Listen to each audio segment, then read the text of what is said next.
Unity principles. We believe that women's rights are human rights. Hillary Clinton. And human rights are women's rights. Yeah. How do I say this without sounding like a dick? How? Shit. Let's just take a look at the bold headlines. Ending violence, presumably against women. Reproductive rights. LGBTQIA rights. What does IA stand for? What does the IA stand for? You're making shit up. Alright, workers' rights. All women should be paid equitably. Civil rights. Disability rights. Immigrant rights. Environmental justice. Let's check out the sponsors. We got Planned Parenthood as the exclusive premier sponsor. Holy shit. You got the National Resource Defense presenting platinum sponsor. Social Justice Partners. Emily's List. Ignite Change. NARL Pro-Choice America. Movement Friends, ACLU, Human Rights Campaign, American Federation of Teachers, MoveOn.org, Democracy in Action, and then 1199 SEIU, United Healthcare Workers East. By the way, these Planned Parenthood ads are some of the most cringe-worthy, nonsensical, bullshit, self-entitled, social manipulation, thought-policing bullshit I've ever seen. If we're having a conversation and I ask a reasonable question, and you just go full crazy on me, or you try to make me check my privilege, my cisgender I've sucked way too many dicks to be dealing with this kind of bullshit. Makes you think I'm straight, bitch. It's not a women's march. It's a people who agree with us about women's march. Which leads me to believe that there's some ideological, intersectional feminist nonsense happening here, in the sense that they, as a group, as a Women's March Twitter website organization, were completely and totally denounced for having partnered with New Wave Feminists. That's a group in and of itself, but this group also is anti-abortion. That's totally not okay to feminists these days, because dissenting opinions are to be squashed entirely. I have met people who are completely and totally against abortion, who make all these reasonable arguments in the world because they stick pretty hard to what they consider life, and since life is what they value, whether or not you take care of that life, that is not part of the equation. The woman's ultimate choice to them is whether or not they are selfish enough to do something like that. And you know what? I get it. I totally understand that. I have no problem with calling someone who gets an abortion selfish. But I'd be selfish. I would get an abortion. Because it is an act of selfishness. Why wouldn't it be? Own what you're doing. Own what you stand for. You are not only pro-choice, you are pro-selfishness. Of course, it's a selfish thing to do. Pretending it's not selfish is totally dishonest.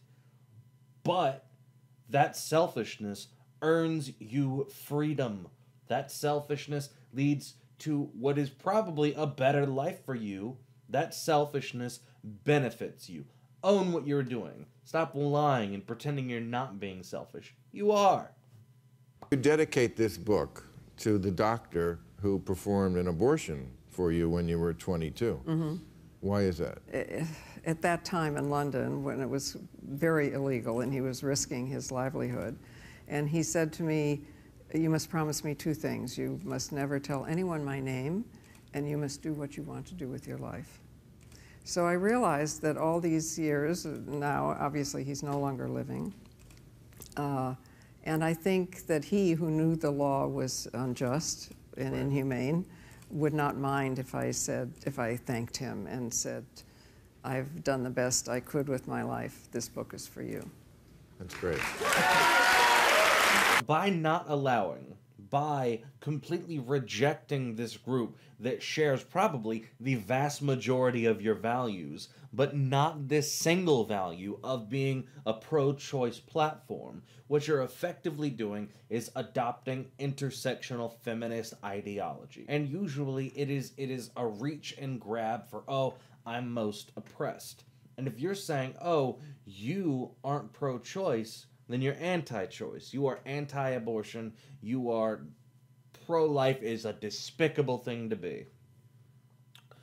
Whatever. Nonsense, but whatever. I've never met anybody who was pro-life for the sake of being an asshole to women. It's about adhering to their values. And you don't get to say, oh, your values are wrong and gross because they don't match mine. Intersectional feminist ideology. Fucking terrible.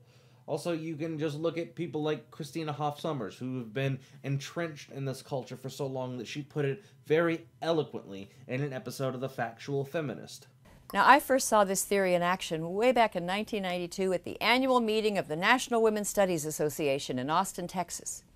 Now, the conference organizers had imbibed the lessons of intersectional feminism, and they were struggling to honor all identities. So the participants were told to assemble in small groups based on their healing needs. So there were groups for Asian women, African American women, elderly women, Jewish women, disabled women, fat women. None of these groups proved stable. The fat group polarized into gay and straight factions. Members of the black lesbian group could not get along. Those who had white partners were called out for their privilege and had to form a separate group. And new identities emerged. A group of women with allergies formed a caucus and issued a set of demands about not wearing dry-cleaned clothing or hairspray. It was a conference of scholars, but we didn't resolve our differences through rational discussion. Instead, intersectionality created new reasons for anger and devoured itself. See, the thing is, they're all so angry. And they're gonna be angry, and they're gonna continue to be angry. We are the opposition. We are in perpetual outrage for the next 4 years. And just It's the Joker line. All these civilized people, they'll eat each other. They will.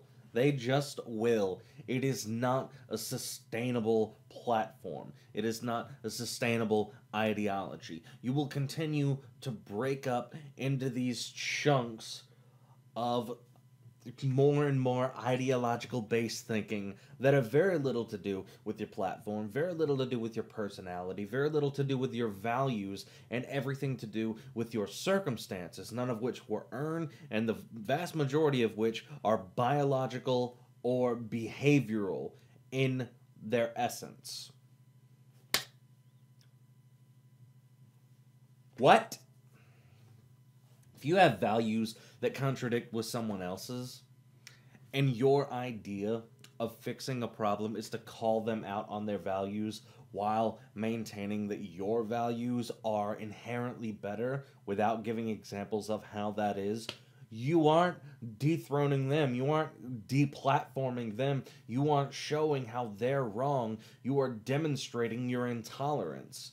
You are saying that your movement is the good one, but you are willing to not share a stage, not share a movement, not share a goal, not share a march, not share a platform whatsoever with someone who agrees with you for the vast majority of your ideology, but is not interested in this pro-choice platform and doesn't want you to stop saying this is a pro-choice march, but is just saying, oh, we aren't pro-choice.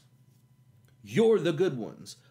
But Trump supporters like Milo Yiannopoulos is a hateful piece of shit. Even though he and Martin Shkreli, who Pharma Bro is a piece of shit, don't get me wrong, they disagree vehemently about feminism. Martin Shkreli thought he was going to trample Milo argumentatively in a debate about why he's wrong about feminism. I was planning on talking about feminism tonight.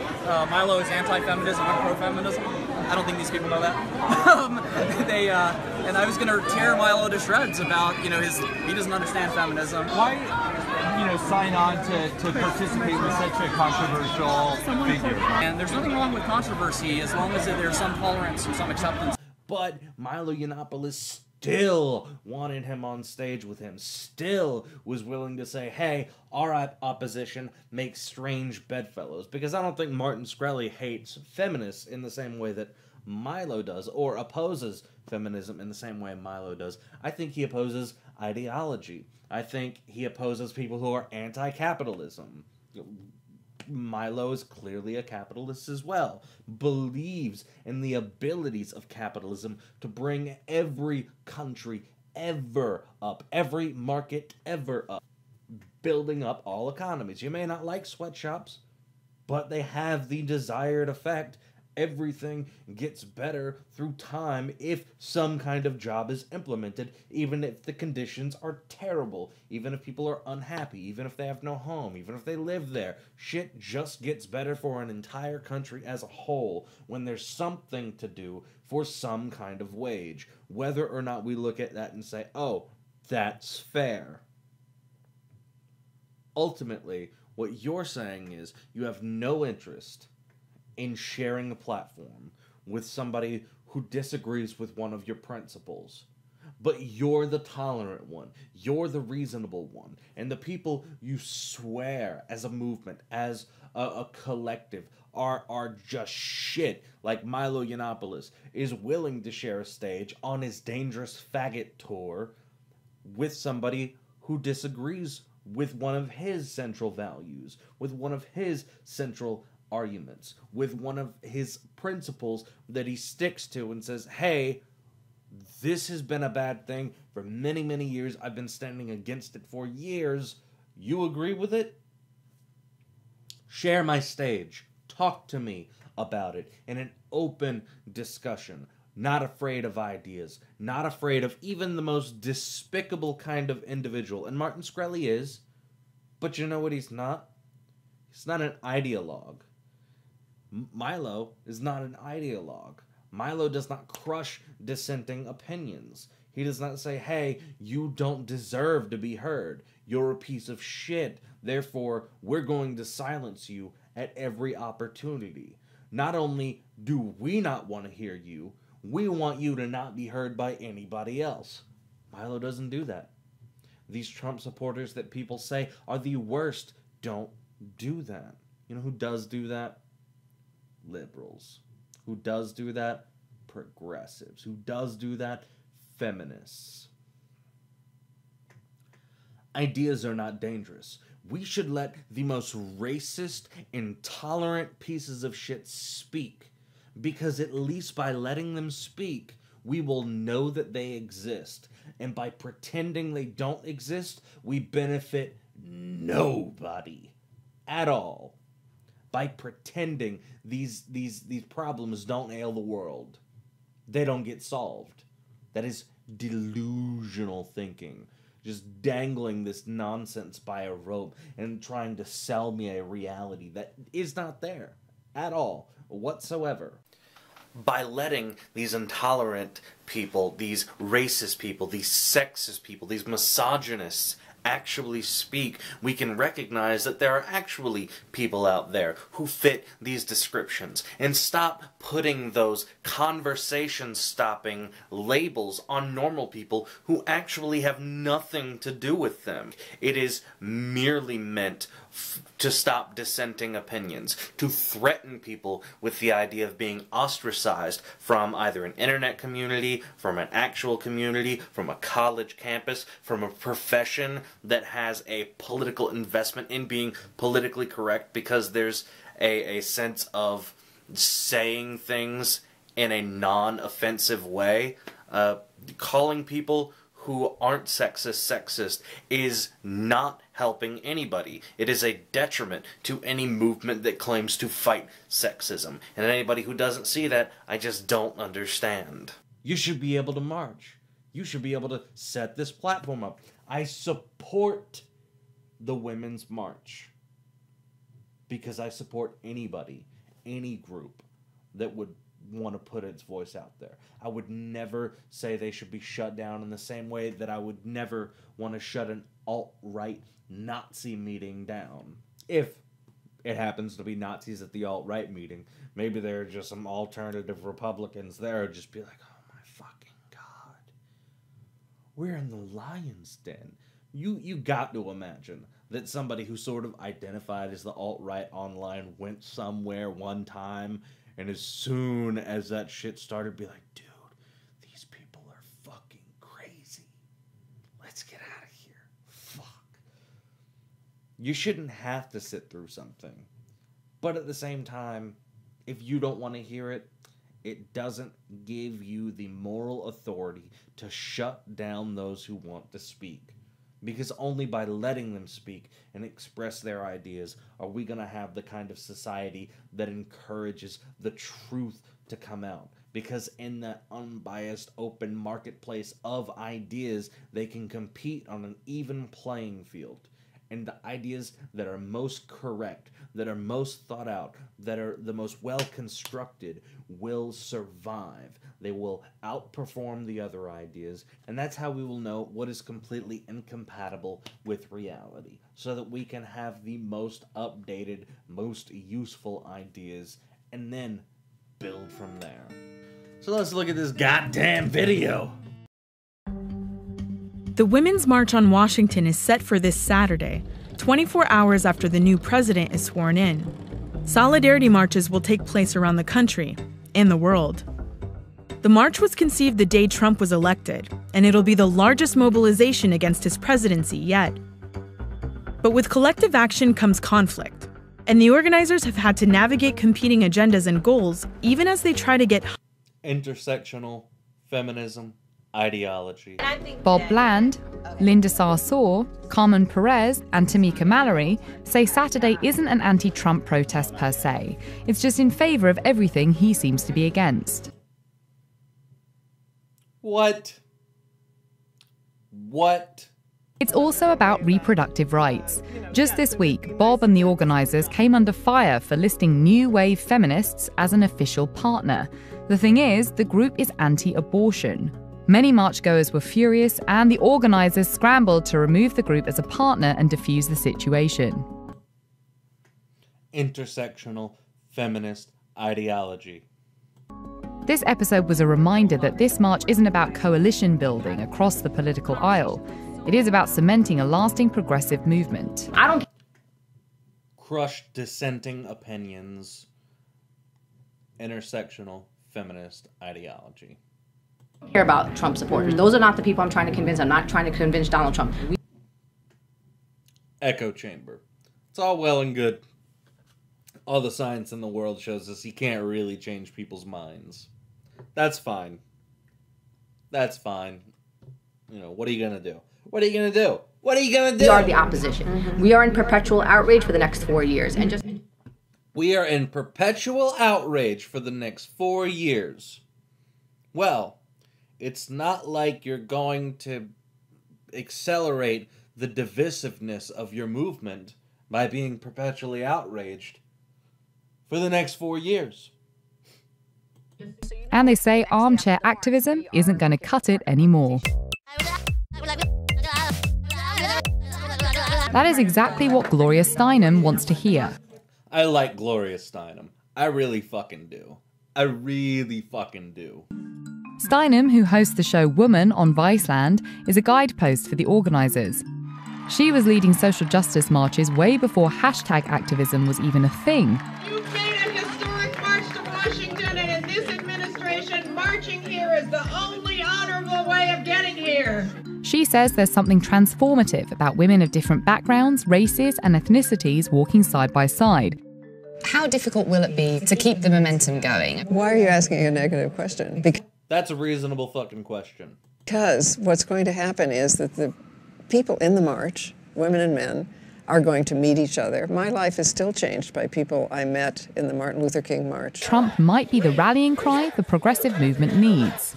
He has empowered people who were saying post-feminism, post-racism, are no longer saying that anymore. They are activated, they are full of energy. I suspect that Trump will radicalize a lot more women than I ever could. It's a long game to unify the left, fire up the millions who didn't vote this past election, and elevate more women to positions of political power. I'm trying to wake the silent majority. I want to know if I can use this march as an opportunity to inspire you. The next day after the march, we are working with a partner organization to train 500 women to run for office across this country. So we have an opportunity to Tea Party them like they Tea Partied us in 2010. So we are strategic, sophisticated, we understand politics, we understand culture shift, and we understand that we got to do this together. Oh my god. Okay. Wow. I am all for more women being in positions of power, specifically by being elected. You can't force women to be in positions of power. You can't do it. You can't force them from making a career choice like electrical engineering instead of nursing. They're going to do what they're biologically inclined to do, something that behavioral evolution has implanted deeply within us over the course of 150,000 years. How do I say this without sounding like a dick? How? Shit. If women were in positions of elected power, there's nothing wrong with that. The idea of it being a boys' club, politics in general, the government, is not something I'd say, that's some feminist bullshit. No, that's a fact. That's a fact. But it's also kind of a fact that men choose that more. The idea that women would choose it more if they were encouraged to is actually plausible in this situation, whereas it's completely not plausible at all when you apply it to things like very advanced mathematics classes and degrees.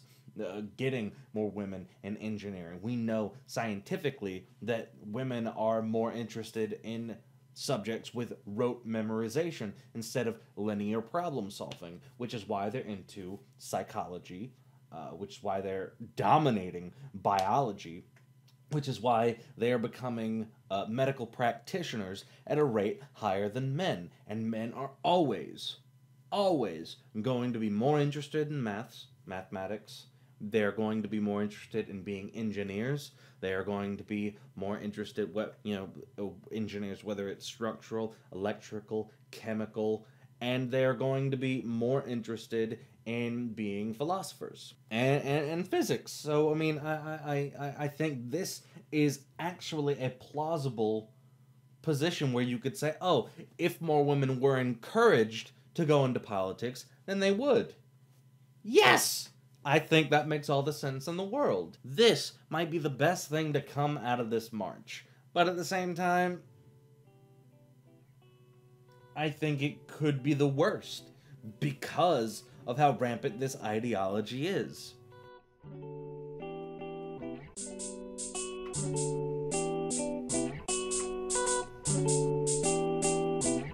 That was funny.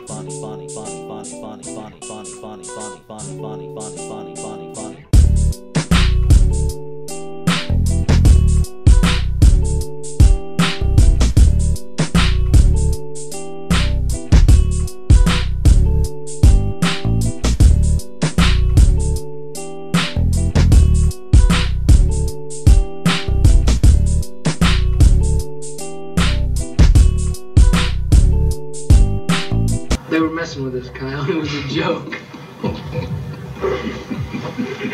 Racist. But I watch Oprah Winfrey every day. It was a joke, Howie. A joke.